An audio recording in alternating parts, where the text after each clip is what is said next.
How did you actually sleep last night? If it wasn't an absolute dream, then you need to upgrade to the softest, most luxurious sheets from Boll and Branch.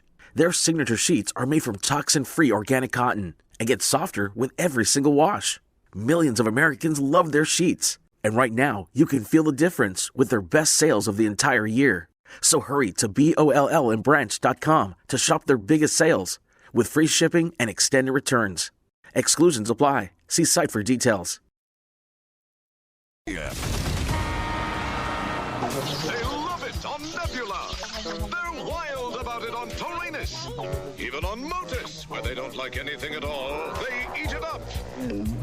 This is the Bob and Jeff Show, starring Bob Lutz. I've got things I like to do. I like to watch television. Jeff Lutz. Well, you're just talking about all these shows like old man. Right. What is that? Like every show that starts, well, I'm watching it. I don't get it. 97.5 and 1240 KFH. Stand by for action.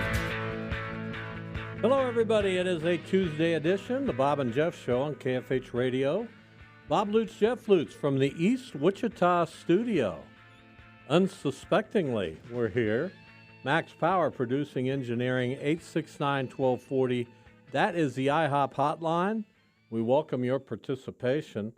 Got home about 1:45 today. Had a little salad.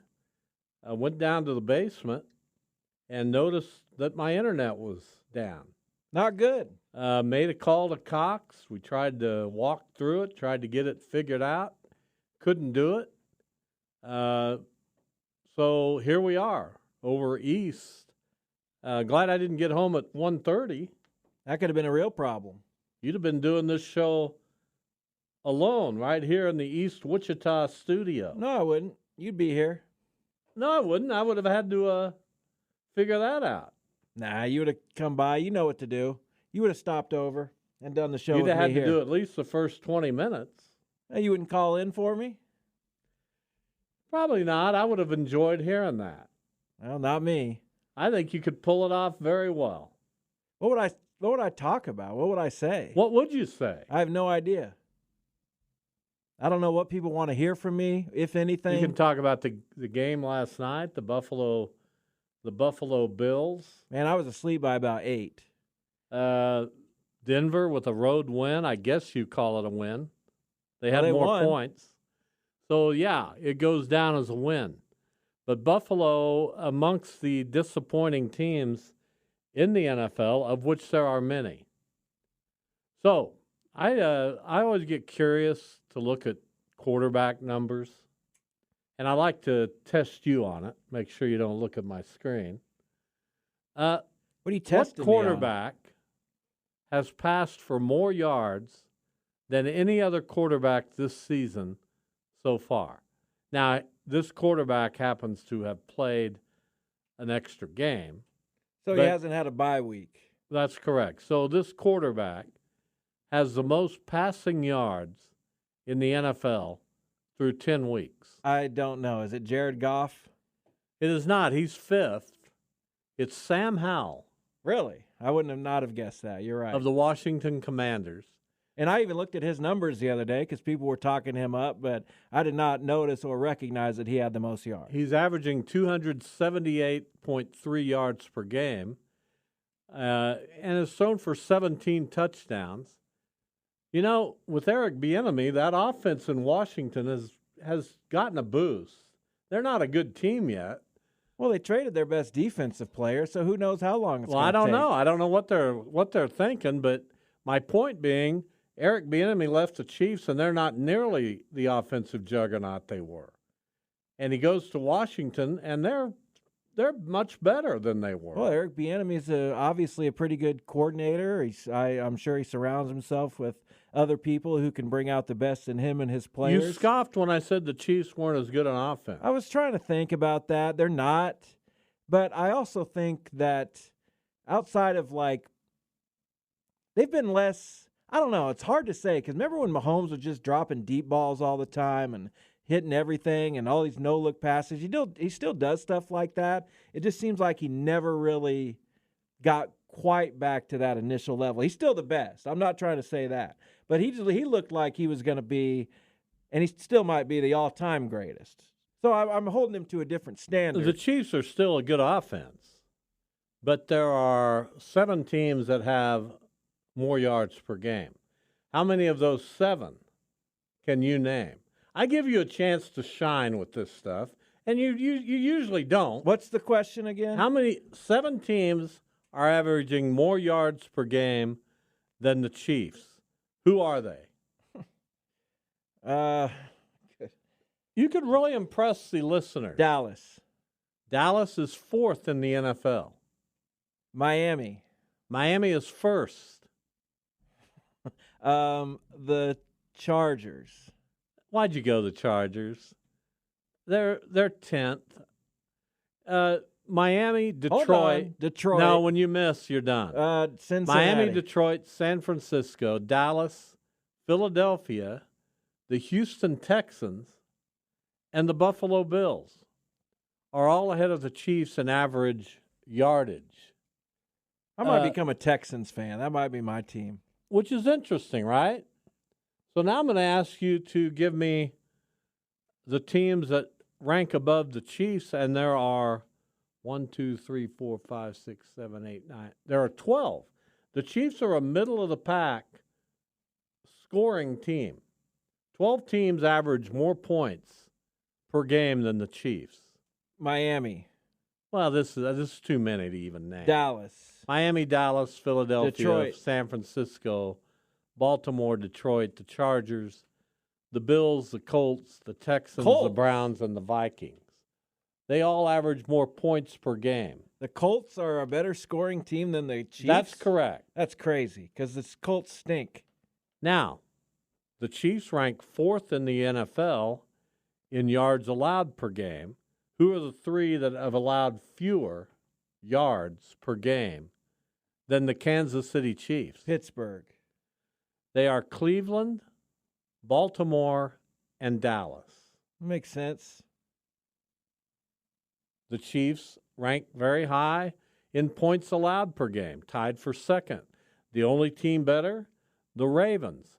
So what we've seen through half a season, a little bit more than half a season, is that the Chiefs have become a defense-first team.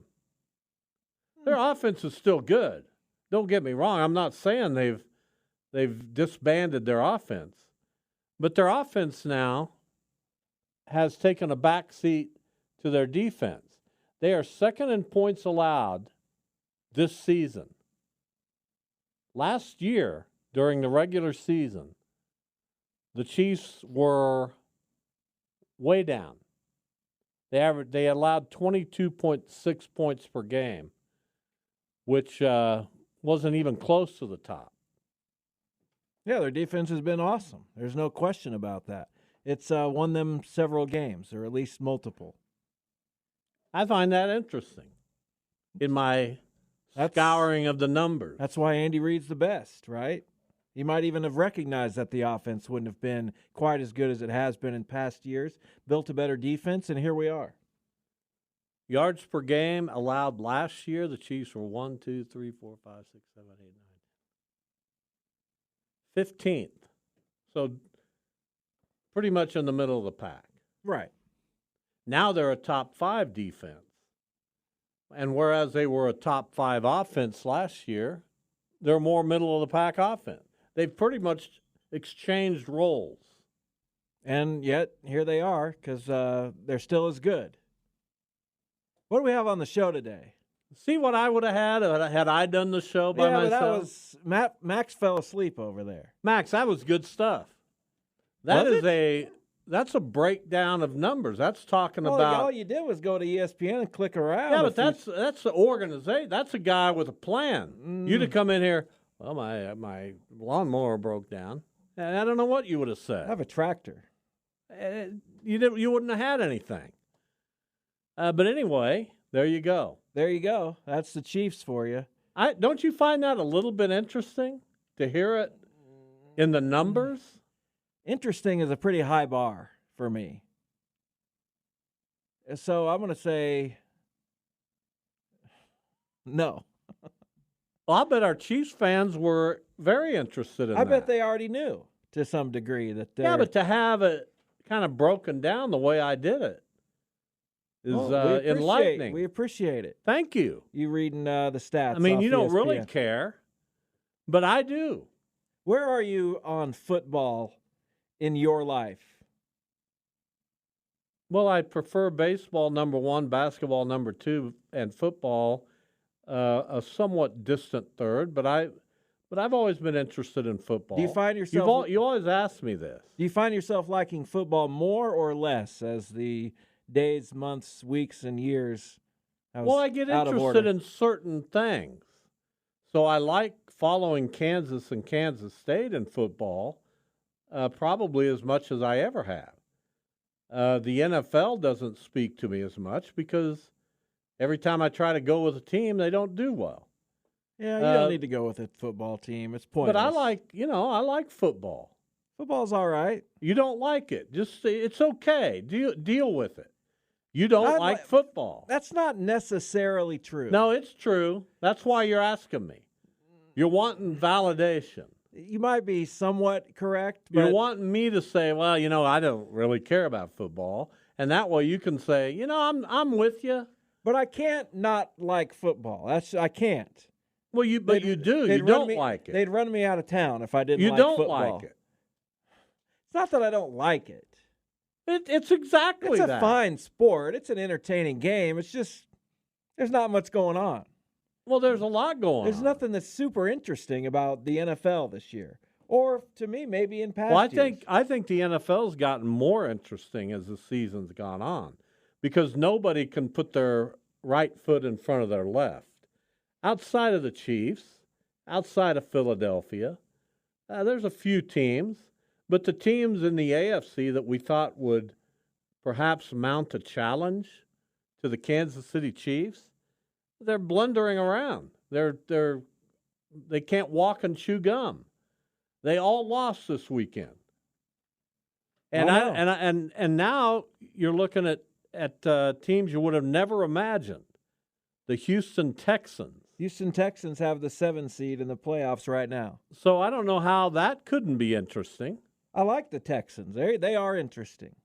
Well, so I don't know where you're coming from. But are the Steelers interesting? Are the Jaguars interesting? Are the Browns really that interesting? Oh, of course the Browns are interesting. Their defense is good. The Saints are the 4 seed in the NFC. The Browns are for sure interesting. They are? Yes. Based on what? Based on the fact that they lost Chubb, and here they are at 6-3. They've got a good team, and you kind of wonder how they're doing it with their defense. Right. That's how they're doing it. Their defense, especially Myles Garrett. So give them credit. Elite. And their offense isn't horrible. Well, Deshaun Watson played a lot better against Baltimore. They've scored more points this season than have the Kansas City Chiefs. So yeah, I mean, they're fine. They've also given up more points than the Chiefs. So Most teams have. You're scrambling today to try to keep up with me. Keep up? Keep up with what? Oh, well, here's the rankings of every. Well, you just said the Browns. I mean, I'm refuting everything you throw out. You haven't refuted anything. You got nothing. Their defense. Here's all you've got. Here's what you've got. I wish my dad didn't like football, so he didn't put me in these uncomfortable positions I'm not of having to talk about football. Not uncomfortable in the slightest. You want to talk about the Indiana Pacers, who no one cares about. No, I don't. I haven't. And the Cleveland Guardians, I haven't said a word who about. maybe even fewer care about. I haven't said a word about either of those. Outside teams. of those two, what do we got? I haven't said a word about either of those. You don't teams. want to talk KU, K-State. We can talk KU, K-State basketball, Wichita State basketball. If you want to talk, do you like basketball? I love basketball. Well, good. Why do you think I'm sitting in front of my television watching it every time I have Because you spent $90. And because I wanted to, and because I care, and because those games matter a lot to me somehow. Now that's the. Come Please watch save one that. with me. Please save that. Come watch one with me. Come sit in. Do you know what would have to have happened in my life to come and watch an Indiana Pacers game? Then don't judge. Then with don't you? judge what you don't know. I mean, get real, my friend. Well, they're playing tonight against Philly. They lost to Philly. They gave up 137, I see, last night or whenever it was. Sunday. That was not fun, but they hung in there. They took the lead the fourth quarter and then ran out of gas. But we don't have to talk about it. They can score and they can't guard, and we'll see what that gets you. That's correct. Good luck with that. Thank you. At the end of the day, that won't succeed. But right now, they've fun. They score a lot of points, and this is just a step in the process for the sure Pacers. It is. They got a lot of steps. They're going to have a lot of cap room next summer. Can't wait to see. Can't wait to see who they kidnapped to come to Indiana. They're going to be in the trade market, so yeah, it's going to be good. Can you imagine a free agent? A free agent saying, "Yeah, I want to go play in Indiana." Yeah, I can, because Tyrese Halliburton leads the league in assists and gets everyone involved, and people want to play with him. So yeah, I can. I can imagine that. This has been a fun first segment. We got Bruce Brown to come. Good. Who? Bruce Brown. Played for the Nuggets last year. Helped them win a title. Good. What's on the show today? You didn't set it up. Here's what is on the show today. Chris Lamb will join us in about 10 minutes. Just won his 500th match as Wichita State's volleyball coach. Shockers having a good year. And we'll talk to Lambeau at 2:25. And after that, at 2:45, Denise Neil will join us to talk food and restaurants, as she periodically does. So we look forward to that as well. That's what we have. We also, I believe you have a game coming up in hour number 2. I sure do. And then Jason Duda is in Wednesday, Thursday, Friday. As of right now, this show will emanate from right here in the East Wichita studio tomorrow as well. I'm told that Cox Communications and Internet Service can't get out until tomorrow evening. Well, let me know about Thursday, because I might be available Duda's in for Thursday. For a 3-man booth. Well, I thought you were leaving for yeah, probably not until 5. Well, what? Probably not until 5 on Thursday. Why would you leave in the dark? We're going to drive a little bit. We're not going to like drive 5 hours on Friday or 9 hours on Friday. I don't like driving in the dark. It'll be okay. Most of that drive is not that hard to get to Kansas City and then maybe a little farther. It'll be okay. We'll have a good time. Well, we'll see what happens. 869-1240, as we told you, that's the IHOP hotline. IHOP is now serving pumpkin spice pancake combo. 2 pumpkin spice pancakes made with real pumpkin, seasonal spices, crowned with creamy whipped topping. That's served with 2 bacon strips or 2 pork sausage links, 2 eggs, any way you like them, and hash browns. You can get all that at IHOP. Tell them I sent you. I will. When I go to IHOP, I'll tell them you sent me. That's a pretty good sounding breakfast. The Not thing bad. about IHOP, you can get that right now if you go in and order it. Of course. Anytime. You know what IHOP stands for? It's the International House of Pancakes. Yeah, I know. So when you have the wherewithal to pick that as your name, What is your deal You're today? going to serve some good pancakes. I don't get this little filler stuff you're doing today. What do you mean filler I'm stuff? going to talk for 20 minutes about IHOP. Because I can do that. And then I'm going to break down the Chiefs statistically for another because 35 minutes. I can do that. But why? Why today? Just because I can. I thought we were a banter show. Well, this is banter, A little. and I've seen that it's put you in an uncomfortable I'm not position. uncomfortable. I'm uncomfortable. So what do I like about that? I'm uncomfortable for you right now. I'm trying to figure out what's going on in your life that you came in and broke down the statistical ranks of the Chiefs. I wanted to talk about the Chiefs. Okay. Everything's falling their way. You know who loved it? Unknown user. You think so? And I'll bet if I go to Twitter right now, I've been besieged. Well, I sure hope so. With messages, responses, replies. Oh, they probably just endless. Because this has been one of my better opening segments. And the reason why You've hated it. It's charming that you think so. You hate it, which means it's been great. We'll take a I didn't break. hate it. Chris Lamb joins us next. We'll talk Shocker Volleyball. This is the Bob and Jeff Show on KFH.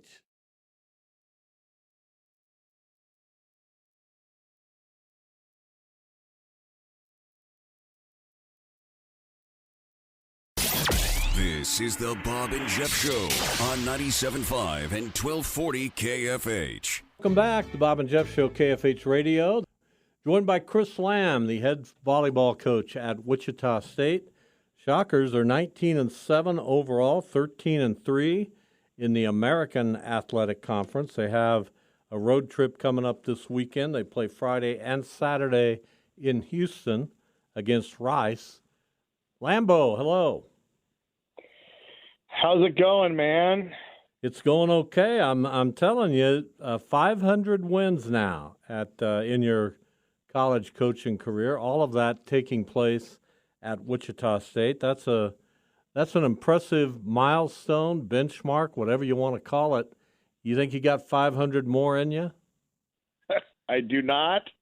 We've had coaches that have gotten 1,000 wins, but in the old days, they used to play 2 out of 3. They play 3 matches a day.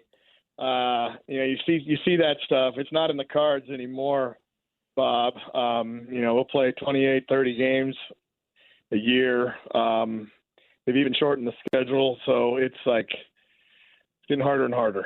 But what's it mean to you? I mean, there had to be a moment where you kind of reflected on this. Yeah, I mean, with everybody texting me, I'm trying my hardest to call people back, and it's just I'm thinking about the different teams and the athletes and some of the rags to rich stories. Coaching kids that were not even being recruited that became all conference players and all Americans. A couple of them were.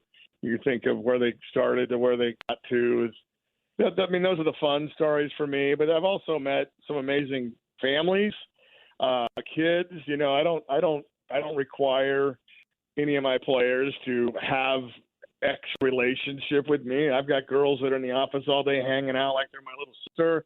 I've got athletes that they come to practice and they're just that's their thing. But I'm not going to lie, I've enjoyed the families and the athletes that just seem to have wandered around more often. And, we communicate during their time here, still keep in touch, but I don't push that on anybody, but I've enjoyed those that have just wanted to be a little closer that way. I had a player here whose dad was a high school coach. I figured he and I would be talking shop every week just about volleyball. And, it wasn't his thing. He's like, no, I don't talk to coaches. I'm not going to be that kind of parent. And I wasn't, I didn't think you were going to call to complain or anything. I just thought he and I would talk shop, but to teach their own. But I've got some former Shockers and or their families that I've just really gotten to know over the years. And that's been fun for me too. So what do you start thinking about at this time of the year, especially when it comes to postseason play? You've got a victory over SMU, which is 25th in the RPI. You get Rice coming up for 2, which is 61st. How much does that win against SMU help, and how much would a couple wins potentially against Rice, what would that do for you?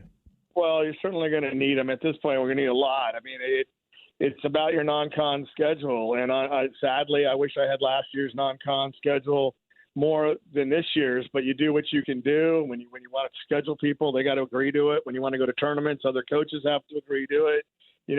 Bradley hasn't been doing well. Illinois hasn't been doing that well. Omaha started out, and I think they were 0-11 before they won their first match, and they just scheduled crazy hard. And you need your non-conference to go out and win 58, 65%. And this year, our non-conference is, 500, a little bit higher. And that's good. That's not great. And while we've had a nice conference run, when I say it's not even that you have to go out and win so much in your non-con, your strength of schedule needs to carry. And, Texas Tech and Notre Dame, two teams we lost to at the beginning, I think we beat both of them if we're at full strength. Unfortunately, we started the season without Sophia, and, we just couldn't get over the top there. But that's the part that scares me. Now, it is all about where you are in that rank order. A lot of things can still happen in the next couple of weeks. But, yeah, we're going to need to go down there and beat Rice and hope that our non-conference schedule has some success in the next 2 weeks as well. It's funny for people to hear that, but you're really rooting for the teams not in your conference to go out and win a whole bunch of games, because the way the RPI formula works, that's the most powerful piece to it. So, you got to go out and take care of business. You probably need to win 75 or more % of your games, but your non-conference needs to win in the high 50s to low to mid 60s for you to really be bragging about, your chances coming down the stretch. Chris Lamb, our guest, Wichita State volleyball coach. So that puts a lot of pressure on scheduling. It's everything. I wish more people would figure it out. Yeah, and it seems, boy, that's a tough spot. So we got SMU, and they are soon to depart the American Athletic Conference. Where does that leave the American, Coach Lamb? Unknown, but football schools, so the money's there, meaning budgets. So recruiting budgets are everything. So I just think the American has great potential, and just being in the American is going to help North Texas. It's going to help Texas San Antonio. It's going to help Alabama Birmingham. It's going to help Charlotte. So I expect all of those teams to upgrade in their ability to recruit, because the conference is better, and that's typically how this thing works in general. So I feel that these programs get better. Are you the benchmark then, do you think, in the American? Because like you said, the conference would make the teams better, but the conference has to have quality teams to be better, right? It's kind of a catch-22. What I think, if you were a basketball coach or a baseball coach or a football coach or volleyball coach, I'm sure that the different sports have different opinions, but private schools go a long way in volleyball. So Rice has it pretty easy. Anybody in Texas has it pretty easy. You're talking about a major budget at South Florida. You're talking about teams that we have this thing called Alston money now. You can give academic money out. We're currently at zero. They're already, SMU's already given over $5,000 to each athlete.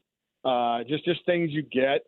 So we're improving. We're getting there. Kevin's doing a great job with budgets, and we're making ourselves relevant. But we're up against football schools that are fully funded, and of course that trickles down to the women's sport. So I just feel I feel that Temple can take off. I feel that I always say it wrong. Florida Atlantic, FAU. I think that team that they can explode.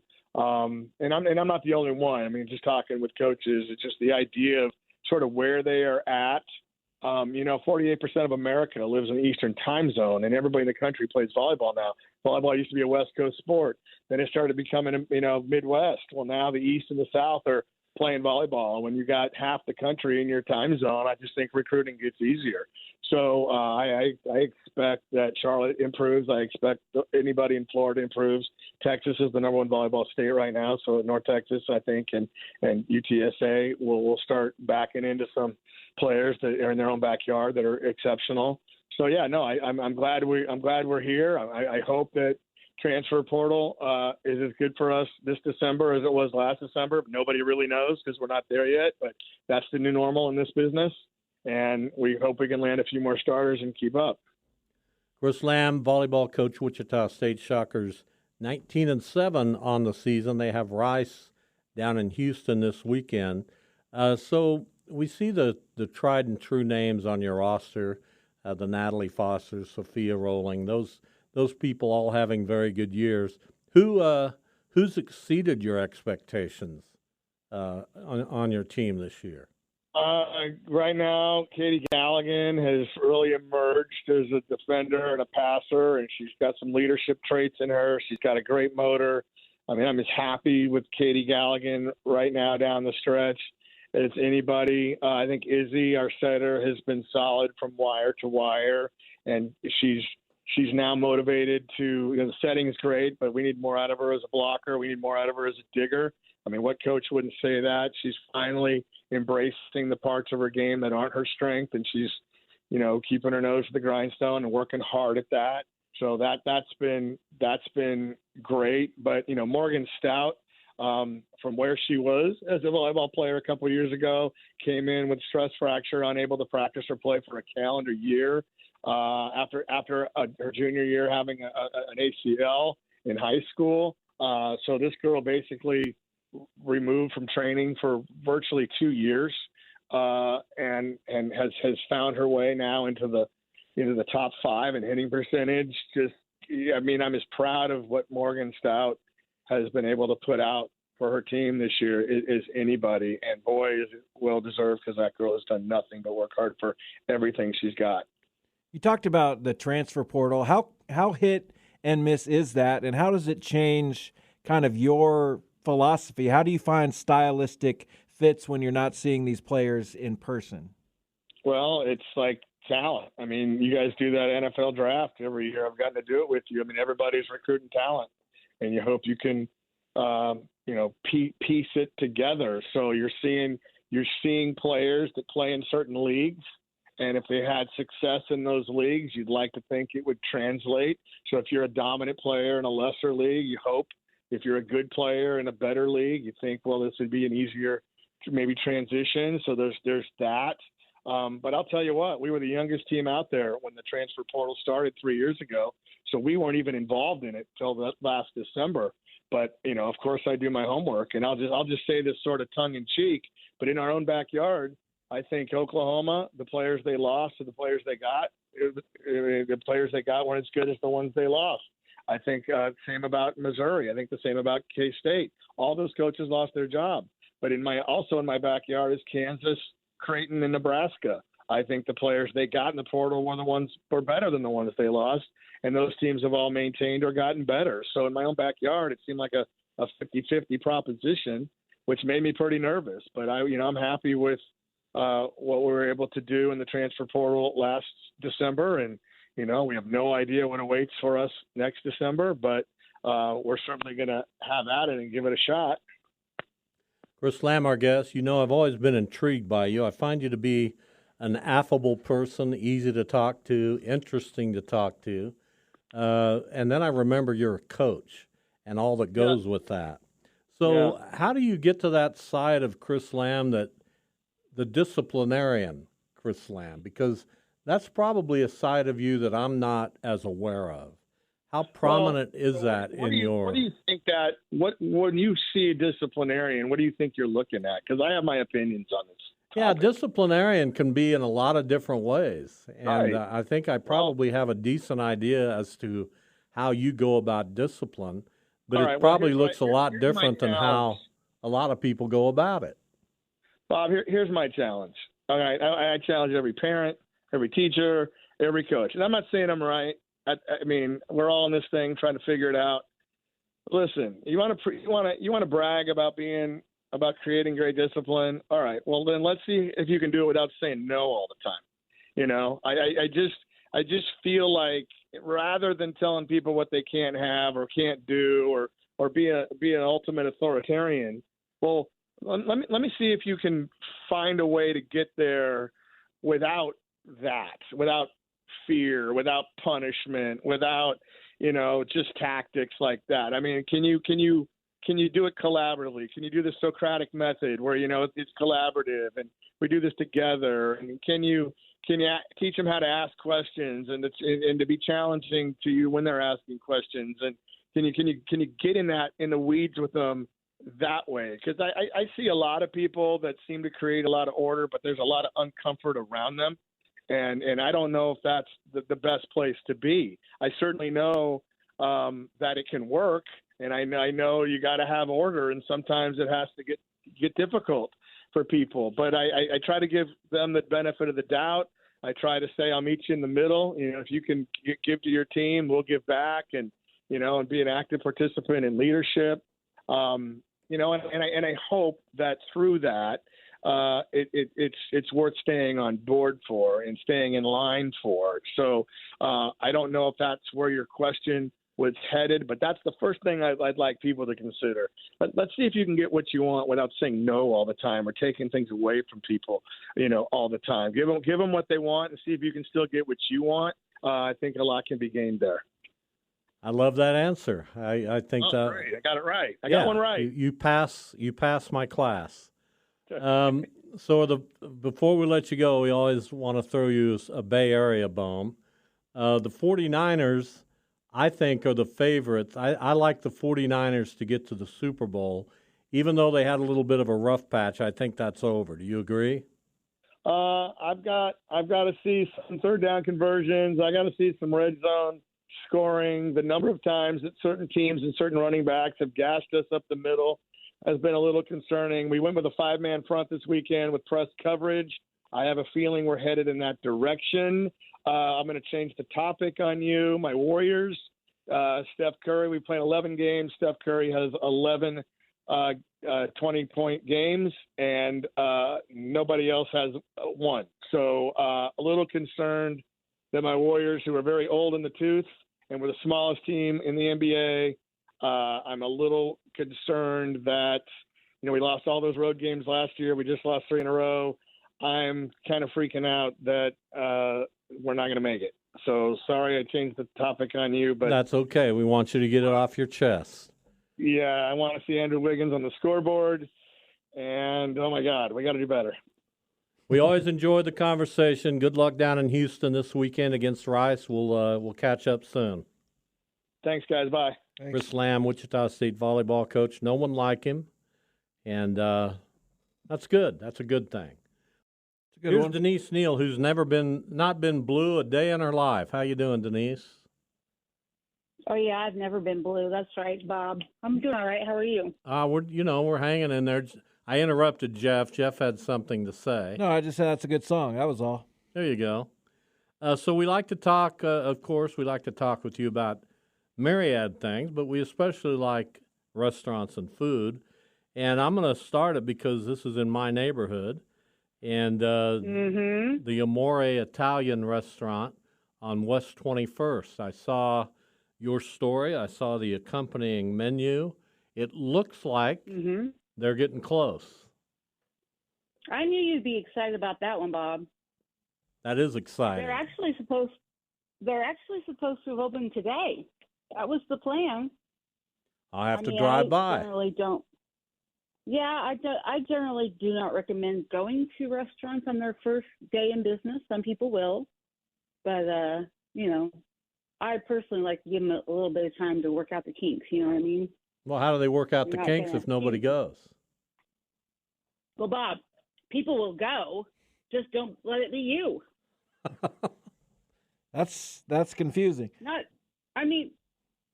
hard as it is to believe, not everyone in the city listens to us. That's a valid point. But it gets around, They don't right? hear me say this. They don't hear your show, or they don't read my story. They don't hear it, and they'll go anyway. Well, how do they know Just about don't these let it be restaurants us. then? Well, but also, believe it or not, I'm not sure how this happened, but there are other ways to find that out too. That's crazy. What I'm saying is, as a pro tip to your good listeners, generally I don't recommend going on the first day, but never fear, many people will. Some will. They'll At work any out the rate, Bob. kinks, and maybe day 2 will be even better, right? Maybe so, or week 2. But that being said, it's a family. They have they're kind of this is becoming more common around here. A group of people realize Wichita's a good restaurant market. They have relatives here. Their relatives say, you should come open a restaurant here. And then they do. And this family has restaurants in Mississippi, Alabama, and now they've opened one in Hutchinson in the last couple of weeks, and now Wichita. So it's, they haven't done a ton of remodeling to the old neighbor space.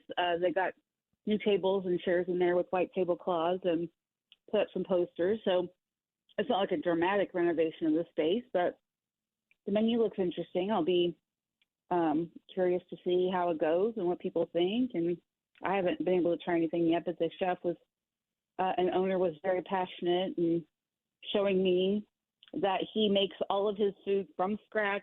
He was very, very excited for me to note that he had no microwave in his kitchen. So he doesn't just heat up your fettuccine Alfredo sauce when you ask for it. He makes it with cream and butter and all the things that go into that. So, Well, who knows? It will be tried in the very near future by Bob and Debbie Lutz. Good. Yeah, and I mean, the menu is not identical to DeFazio's by any means, but, that neighborhood will have an option, DeFazio's like option in the back in the neighborhood, which they haven't had for a couple of years since Pete DeFazio closed that popular longtime place. And this guy also, the new owner, showed me in his kitchen, he has ordered a very expensive pizza oven, and he plans to eventually serve pizza there, but he doesn't want to start that on the inaugural weeks because he's afraid he'll be too busy, too slammed to make pizza. So that's coming later. I got a question for you, Denise. I was hearing a lot of people talk about Wichita Cheesecake Company, and I obviously know that exists and it's out there. I've never been. Is that a Wichita staple? Is that a pretty popular place, or is it just these people talking and it's not that many others? Well, I can't speak for what their business is like, but they have been in business for quite some time. It's a local couple that makes cheesecake. I think they kind of started it as a home-based business, and they got a little spot on Union Station, and then I think it was last year they moved over to the little spot where Scooters used to be next to the old Eagle building there at Douglas and Rock Island. And you can go in there and get a slice, or you can get a whole cake to take to a party, or if you're really hungry for cheesecake, I guess eat yourself. And then they also moved in the Metro Grill people who serve sandwiches out of there. But, I think if you're in the cheesecake market, they're definitely one of the main options in town if you want to go buy some homemade cheesecake that wasn't made by a food company, but by actual people. So, I like that on their sides menu they have fried plantains and also Doritos. That's a good combination for me. Wow, okay. I would not have pegged you as a fried plantain. I've never had a fried plantain. It's just it just seems like if they also serve Doritos, it's got to be good. Well, yeah, I mean, come on. Fried plantains, you know what those are, right? Sure. No, he doesn't. He has no clue. Absolutely not. Okay, well, they're good. Okay. Denise Neil with us from the WichitaEagleKansas.com. Her Facebook page, Dining with Denise, we highly recommend that. So we have another opening of a long anticipated restaurant right here in the heart of Wichita on East Central. It's Cali Tapas and Tequila. And, boy, the buildup has been strong. They got a lot to live up to. How do you think that place will be? Well, they have been under construction for a couple of years now. I think it was 2021 when I first went out and met the guy, and he told me what he was planning to do there.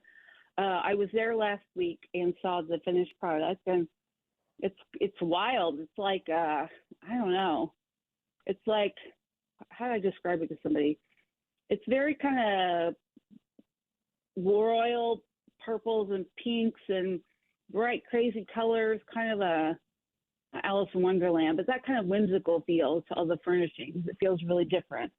And I haven't seen the menu yet, but they are doing some quiet, soft openings that are invite only right now. And I think they're getting ready to open. He promises to tell me, and I'll let people know as soon as he's got the public opening date. He's trying to see how the soft openings go first. But it's Cali, Tacos and Tequila. It's a pretty space. And, yeah, I'll be interested to see how the food is. It's been a long time coming. So, Denise, I'm working on Thanksgiving. What's the best way for me to, acquire a meal? Do I have to call, the day before to some place? Are there places where I can That's just so go sad, in what he's the day of? Should I call the day of? What's the best Isn't way? that sad? Why is that sad? That is sad. There's nobody home to cook for you? I'm not at home. I have to work. I know, but you can't. If you can run to a restaurant and get a meal, can't you run home and get a meal? Not really. That's 35 minutes away. Oh, okay. I guess. I mean, what are your hours Thanksgiving? Like 9 to 6, 9:30 to 6:30, something like that. That is really sad. It'll be okay. Jeff, There'll be other people there. We'll have a good time. I know. I saw you. I saw Jeff. Bob, did Jeff tell you I saw him at work? He did mention that. He didn't hardly recognize me. I had to cause a big scene to get him to look my way. But Jeff, listen. I think Stroud's is doing to-go meals. Okay, yeah, they're right there. The best thing you can do, they are.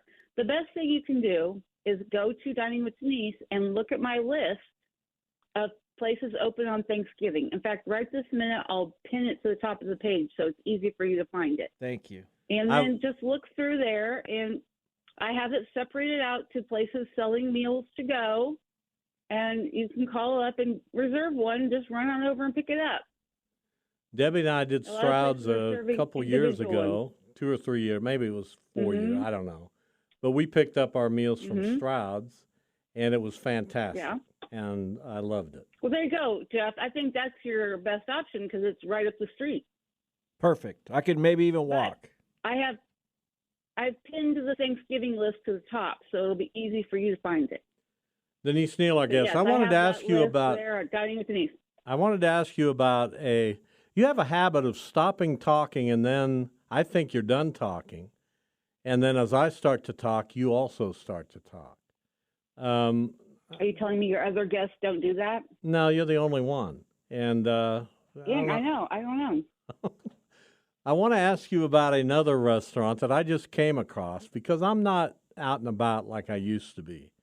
We certainly had our time together at 825 East Douglas, and I'm sure I would have known about this place had if that still was the case.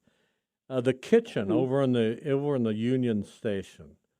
I'm intrigued by that place, and I want to go soon. Tell me about it. Dang, Bob, you're behind the times. I know. I just said that. That place has been open for quite some time. I understand that. Okay. Well, Bob, I'll tell you. It's where Tanya's Soup Kitchen was back in the day when we were co-workers at 825 East Douglas, and would walk over there for lunch, so you know where it is. And the owner of it is a very nice lady named Natasha Gandiru. And she's a female chef, obviously, and she kind of got her start. She worked for Williams-Sonoma and was just really into food. Like she would do like the food demos and stuff for Williams-Sonoma. I think she even went to culinary school, I believe. And she opened this restaurant, God, it's got to have been 5-6 years ago now over there. And it's got, kind of straightforward American fare. She's got some, home cooking type things. I think she's got a burger. It's like, it's like, how do I describe it? It's new American cuisine, and she's pretty popular. It took her a while to get her following because, people don't automatically drive down that street. You kind of have to know it's back there. Right. So it took people a while to figure out she was back there. She's got a nice patio, but she's gotten a lot of attention over the years because, one, she offers cooking classes a lot like Tanya did, but two, she's been on TV a few times. She's been on Guy's Grocery game show on Food Network with Guy Fieri at least twice, maybe 3 times now. Wow. I think twice. Yeah, and her husband, Scott, is this big burly construction guy, and he is the baker, one of the main bakers for the place, and he makes absolutely amazing cake, especially his strawberry cake, which I think is a summer thing. God. But I'm there. they're also doing meals to go, Jeff. Sweet. All right. Thank you for letting me know. Thank you for that that answer. I was very curious. Yeah. I'm sure you and Debbie will enjoy it. Get over there. Yeah, we appreciate it. Denise, thank you. We'll get you on again soon, okay? Well, I would just love that, and I'll try to not talk so much. I knew you'd take that much more seriously than you should. We love you. Thank you for your time. Oh, are you done talking? Okay. Thank you, Bob. Thank you for your time. Love ya. There goes Denise Neil from the Wichita Eagle as we talk some food and restaurants. So, Amore and the Kitchen are probably my next two stops. But in the mix is the Route 77. You've never been to the Kitchen? No. That place. Have you? Yes, that place is really good. You have? Yeah. Who'd you go with? We went for a work outing a few years ago. Really? I think I might have been there twice, actually. I'm amazed. Why Yeah. didn't you tell me about it? I don't know.